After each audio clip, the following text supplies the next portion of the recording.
فاسألوا أهل الذكر إن كنتم لا تعلمون.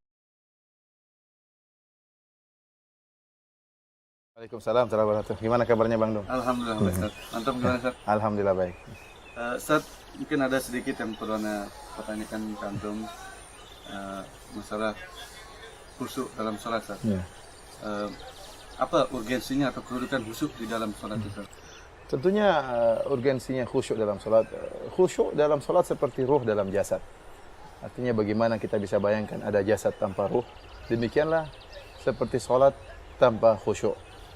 Oleh karenanya para ulama telah menjelaskan bahwasanya sekadar orang khusyuk dalam sholatnya, sekadar itulah dia mendapatkan pahala. Artinya kalau dalam sholatnya ternyata dia tidak ada khusyuknya sama sekali, maka pahalanya akan hilang. Pahalanya akan hilang. Adapun orang yang bisa khusyuk, maka dia akan mendapatkan pahala yang luar biasa. Dalam satu hadis kata Nabi sallallahu alaihi wasallam, ya, man tawadda'a nahwa wudu'i hadza, thumma shalla rak'ataini la yuhadditsu fihi ma nafsahu, ghufira lahu ma taqaddama min dzambihi.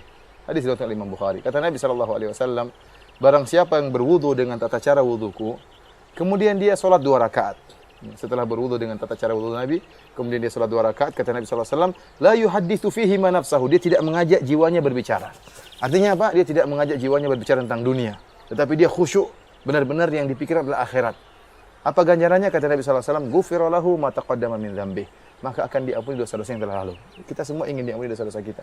Di antara cara untuk diampuni dosa-dosa kita ada khusyuk, 2 rakaat yang dikerjakan dengan khusyuk, ya, maka akan mengampuni dosa-dosa kita yang telah lalu. Oleh karenanya, Syekhul Islam Ibnu Taimiyah rahimahullah menyebutkan, bisa jadi 2 orang salat di saf yang sama, berdampingan, ya, akan tapi pahala di antara keduanya seperti langit dan bumi. Kenapa satunya khusyuk, satunya tidak? Karena bisa jadi seorang gayanya sama, gaya salatnya sama, sunnah-sunnah yang zahir sama, tapi tatkala dalam hatinya berbeda, maka pahalanya akan berbeda di sisi Allah Subhanahu wa taala. Jadi pada intinya bisa dikatakan harus khusyuk supaya nah kalau begitu, Ustaz, tolong Antum sampaikan, Ustaz, beritahu ana bagaimana kiat-kiat atau tips-tips supaya sholat kita ini bisa khusyuk. Ya.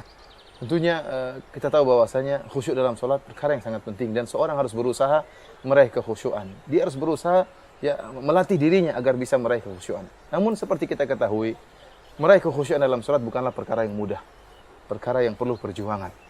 Ya. Di antara kiat-kiat yang disebut oleh para ulama adalah kita memiliki sifat ihsan tatkala kita sholat. Ihsan sebagaimana perkataan Nabi sallallahu alaihi wasallam, anta'budallaha ka'annaka tarah fa illam takun tarahu fa innahu yara. Engkau beribadah kepada Allah seakan-akan engkau melihat Allah, dan jika engkau tidak bisa melihat Allah, maka yakinlah Allah melihatmu.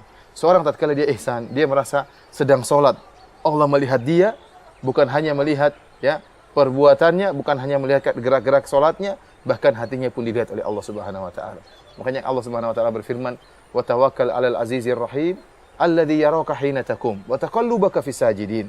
Ya, bertawakal engkau kepada Allah Subhanahu wa taala alladzi yaraka hina takum, yang melihat engkau tatkala engkau berdiri, wa taqallubaka fis sajidin, tatkala engkau sujud bersama orang yang sujud pun Allah melihat.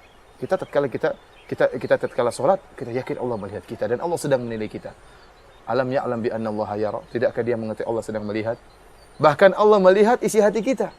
Ya, wa ma tukhfis sudur, Allah melihat apa yang disembunyikan oleh dada kita. Kita sedang dalam hati kita sedang memikirkan dunia, Allah tahu.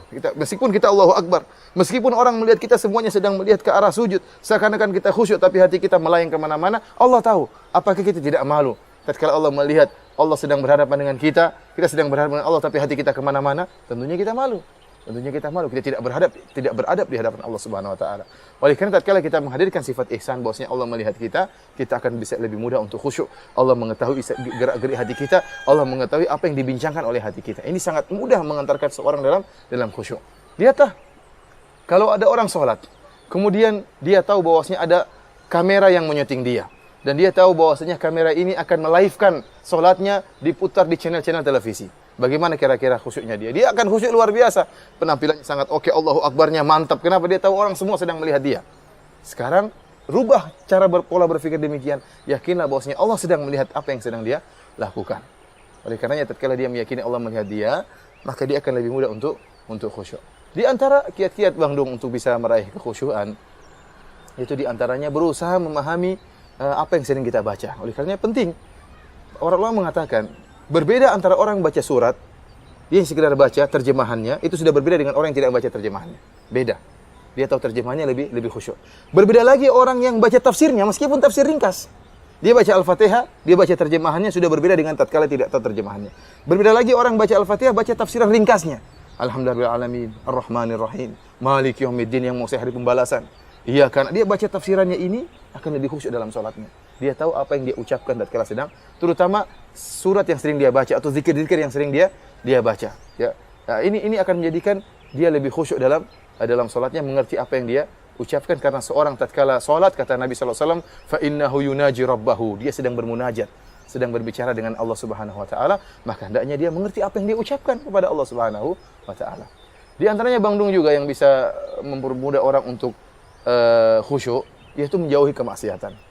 Menjauhi kemaksiatan. Sungguhnya kemaksiatan itu memberi pengaruh dalam hati kita. Seorang yang tatkala di luar salat dia mengumbar pandangannya, dia menggibah orang lain, ya hatinya menjadi keras.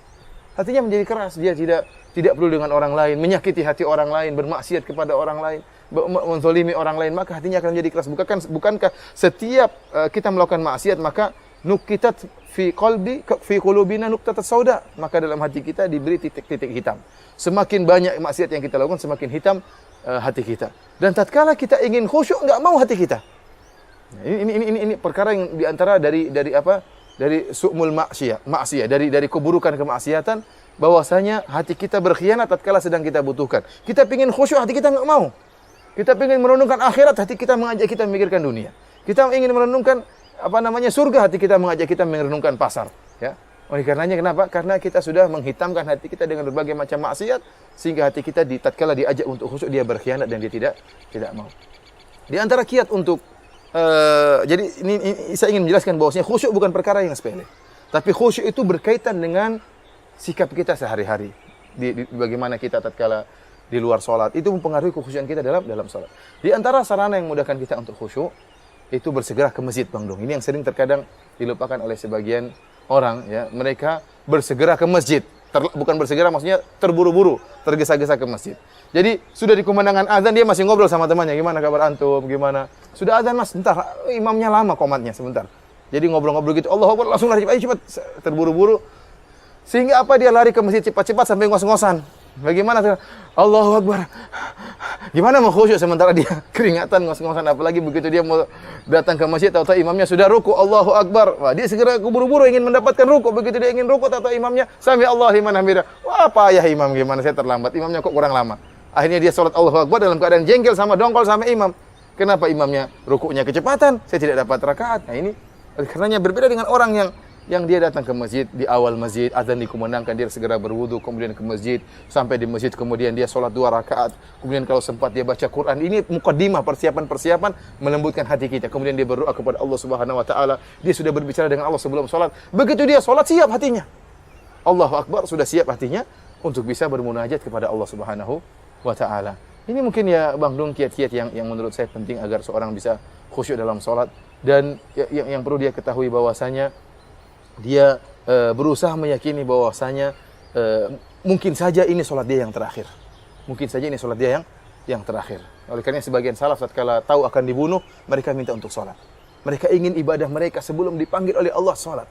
Dan kita tahu itu ibadah yang sangat mulia. Oleh karenanya kita anggap jangan-jangan ini sholat kita yang terakhir. Maka kita berusaha untuk sholat khusyuknya. Karena jangan-jangan ini sholat kita yang terakhir. Kemudian kita juga berpikir, jangan-jangan sholat kita yang 2 rakaat yang kita anggap sepele ini, jangan-jangan merupakan sebab kita masuk surga. Tatkala kita berharap 2 sholat kita ini merupakan sebab masuk surga, maka kita akan berusaha sholat khusyuk-khusyuknya. Terus kita buat apa kita kemudian sholat tanpa khusyuk?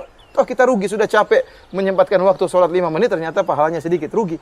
Oleh karena jangan sampai kita menghabiskan waktu, pikiran kita kemana-mana. Lebih baik kita khusyuk, mendapatkan pahala dan dijanjikan surga oleh Allah Subhanahu wa taala. Ya. Sama-sama.